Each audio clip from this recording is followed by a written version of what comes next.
So here we are in lovely Victoria. I'm here with Mitch. Do you want to introduce yourself, Mitch? Hi, yes. My name is Michaela, and I am a local model here in beautiful Victoria, BC. And we're here, obviously. We're going to try doing some urban shots, and I'm trying out something that I haven't done for a while. It's a challenge. I'm shooting manual focus with this Brightin Star 35mm 1.4. So, can we shoot wide open? We'll see. Absolutely.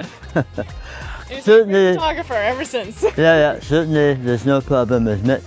She's a pleasure to work with. I've been modeling for 6 years, multiple runway shows, magazines, and this has been a blast for me. Awesome. Let's see if we can blast some more.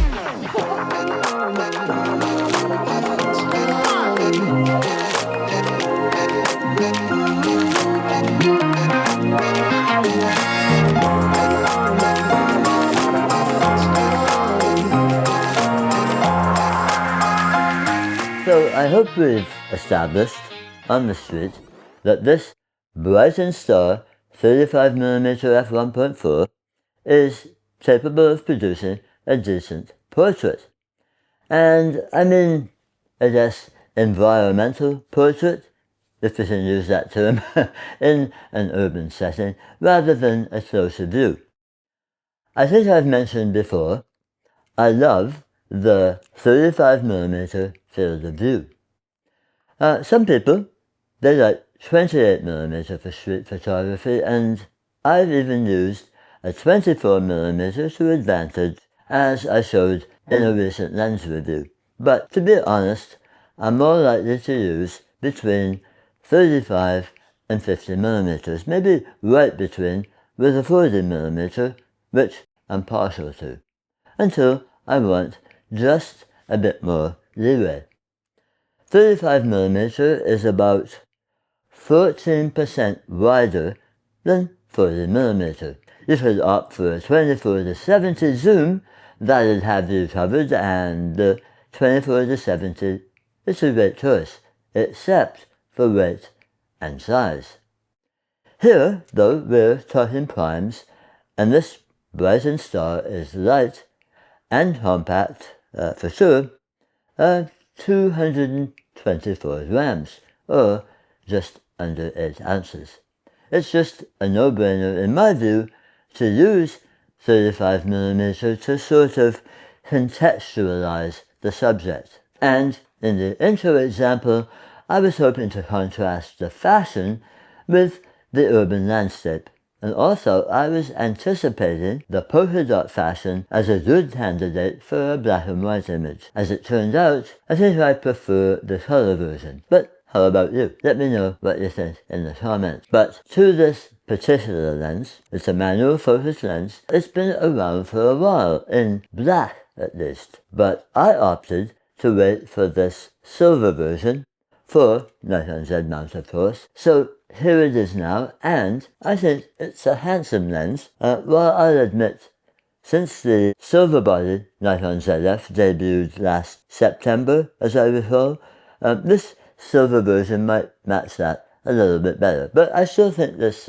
retro-style lens looks fabulous on my black-bodied sunset orange Zf as well. The build is solid, all metal, and the focus ring is very smooth, if a little bit stiff. Same with the aperture ring, which can be switched from stepped to stepless. More on that a little bit later.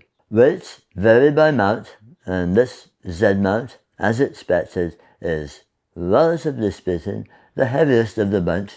I think I mentioned 224 grams. The lens is also available for Sony E, Fuji X, Canon RF, and L mount for Leica, Panasonic, and Sigma. As for lens structure, this is pretty simple. 7 elements in 6 groups.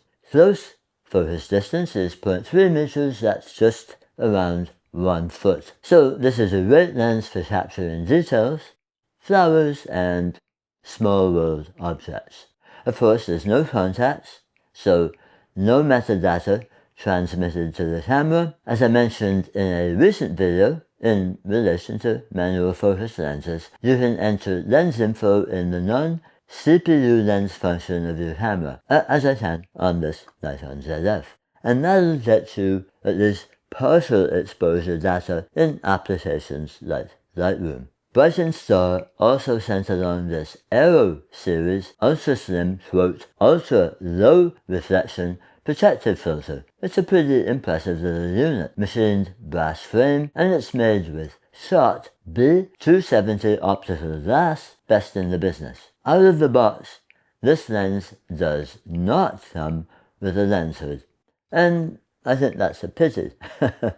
Mind you, that's no different than Nikon's choice with its budget lenses, the 40mm f2 and 28mm f2.8, for instance. So, same approach, search around on Amazon to come up with this compatible retro style hood. Now, I was concerned that there might not be enough thread in the slim frame of this filter, but it screws securely into the outside threads of the 49mm filter. I'm not sure how actually practical it is in terms of shielding the lens from flare, but I think you'll agree it looks the part. I just wonder why manufacturers don't include the hood with every lens. I really like the, if you'll excuse the term, cinematic character of this lens. And I guess here's a good point to mention the price. It goes for $190 US. Here in Canada, we pay around $260. I'll drop links in the description, including for UK and Japan. So, full disclosure, if you didn't notice the sponsored pop-up, Brightin Star sent me the lens to review and the included filter. It's mine to keep, but this isn't a sponsored video in the sense that no money changed hands, and this review is unencumbered by any requirements from Brightin Star. So I'm free to say things like, to be honest, this isn't an easy lens to work with. Not simply because it's manual focus. I mean, it's true that shooting moving models at f1.4 can be a challenge, and I'm a bit gobsmacked actually that I used to do it for a living long before autofocus and eye tracking. I'll admit my eyesight isn't what it was when I was 30 or 40, and a muscle that isn't used loses its memory. Is that a saying? But we don't need no stinking test charts to see this lens exhibits significant vignetting at wide apertures. There's plenty of chromatic aberration, and we also don't need to invent, let's face it, cryptic terms like nervous bokeh. You either like the way this lens renders out of focus areas or you don't. It exhibits a fair amount of barrel distortion. If you need straight lines, plan ahead by giving yourself room to deal with it in post-production. There's some other strange artifacts that come and go, depending on light conditions. I don't quite know how to describe them other than surprising. But to me, I'll say that's part of the charm of this lens. And photography itself, if we hold on to an appreciation for serendipity. This Brightin Star 35mm f1.4 doesn't apologize for its character flaws, it celebrates them. And speaking of, I'll mention, because the company's advertising does, another characteristic of this lens. 10 needle starburst. It looks very cool at night and certainly earns the Brightin Star title. As for ergonomics, that's another part of the challenge. I don't have large hands, but this is a small lens. The barrel is pretty small, maybe I think 17 centimeters in circumference, and if you're not careful, you'll include a finger in the shot.